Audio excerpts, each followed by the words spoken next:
Okay, guys, we're going to look at another example of modeling exponential growth, or at least using an exponential growth model to model a situation here. So let's read through the problem here, and then we'll work on setting up our model. It says, in a research experiment, a population of fruit flies is increasing according to the law of exponential growth.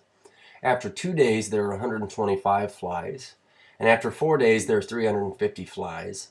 How many flies will there be after day 6? And I note here it says use the model for exponential growth listed above. So as we look back at this video that we looked at over here, suppose what I mean by use the model for exponential growth is we're going to use our continuous growth model here. And so using our continuous growth model, we can set up a model. The difference between what we're doing now and what we just did previously is that sometimes when we work with models, our model's already given to us, and that's a fantastic thing. However, sometimes we're given maybe a couple data points and expected to come up with a model on our own so that we can actually make some predictions using the model. And so what we're going to want to admit here, first of all, is that we don't have a model. If not, write one. Okay. So in terms of write one, we're going to need two things here. We're going to need the initial population or initial amount. Okay, so I'll write both of those here. But we're also going to need the rate of growth or decay. In this case, we're looking at growth. We can just kind of infer that from the fact that from time to time our population of flies was growing. So if we don't have a model, we're going to write one.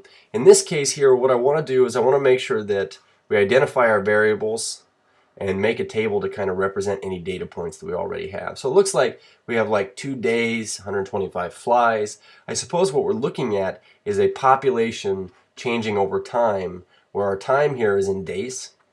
So we could even write days. And our population is in a number of flies. Excuse me. So what were we already told here? We were told that 125 flies existed on day 2, and that we had 350 flies on day 4. Furthermore, if we continue to read this, I guess, word problem down near the end here, it says, how many flies will there be after day 6? It looks like they're asking me for a time given a day, or sorry, after giving, no, actually, we're looking for an amount of flies, beg your pardon, at a given time. So we have 6 days, we want to go find the number of flies. So when we don't have a model here, how are we going to write it? The fact is, we do actually have 2 data points here. And so because we have 2 data points, what we can do is we can take the general model, which is this y equals a e to the b x, or you could look at it as a equals p e to the rt. Either way you want to interpret this, we have a couple of data points where we know a t and we know a p. So because we need to know the initial amount, a or p, however you want to look at it, and the rate, b and r, that's 2 things we need to know. And so what we're going to need to do is we're going to need to set up 2 equations and actually solve a system of equations in order to figure this out. So in terms of writing one here, what we're going to do is, I suppose, make a note. Whoops, I want this right here and that. We are going to set up a system of 2 equations and solve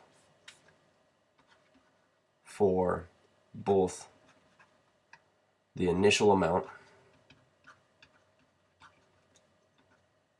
and the rate.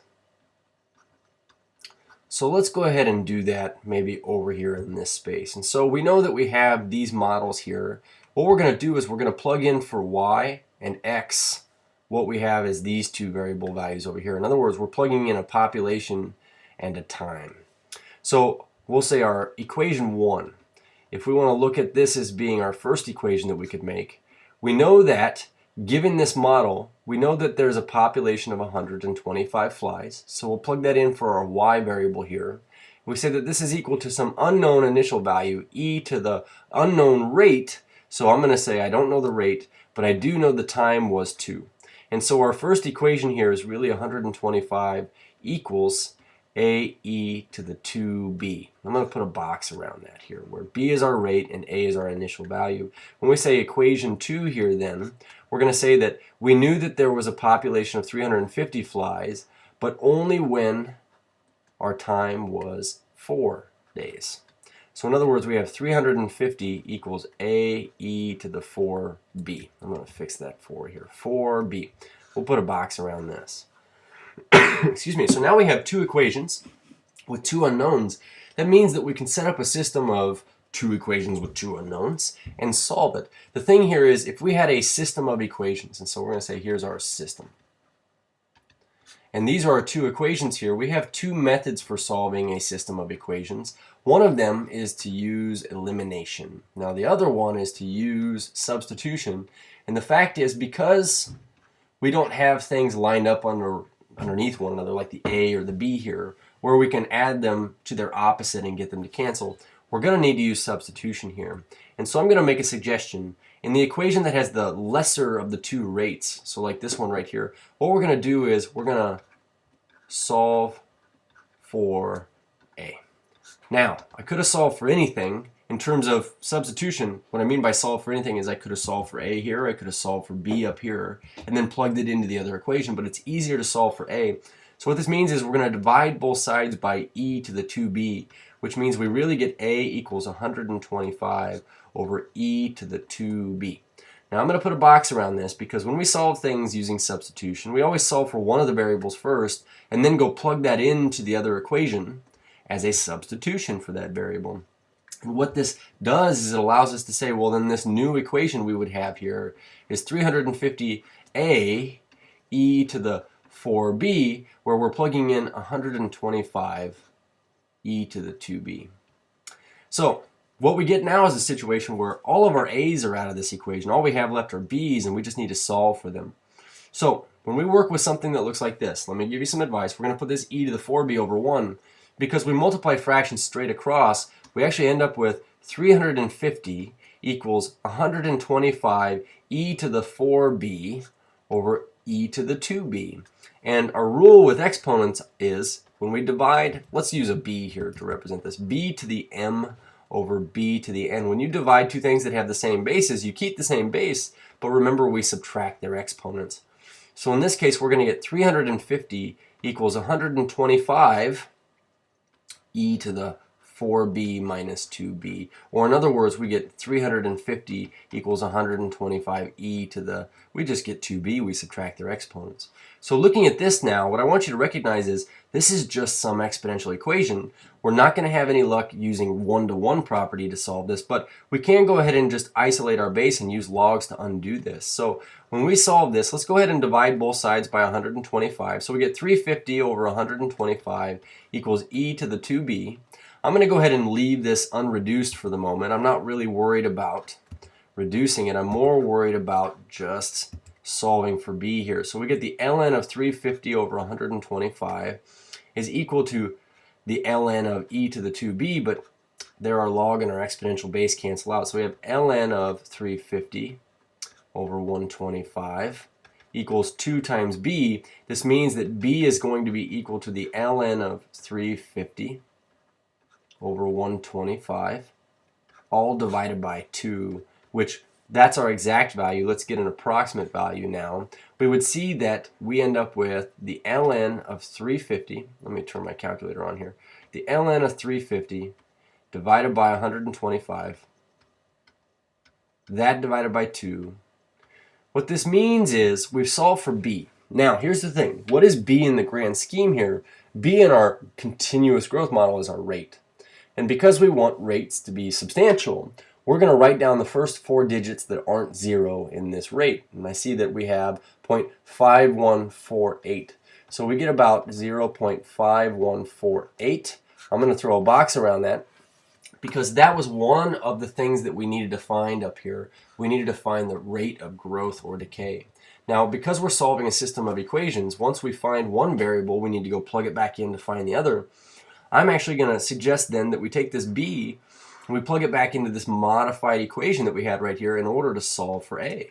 So I'm going to say that, well then, if I know b is approximately this rate down here, well then I get a is 125 over e to the, in parentheses, 2 times, let me fix that too, 2 times 0.5148.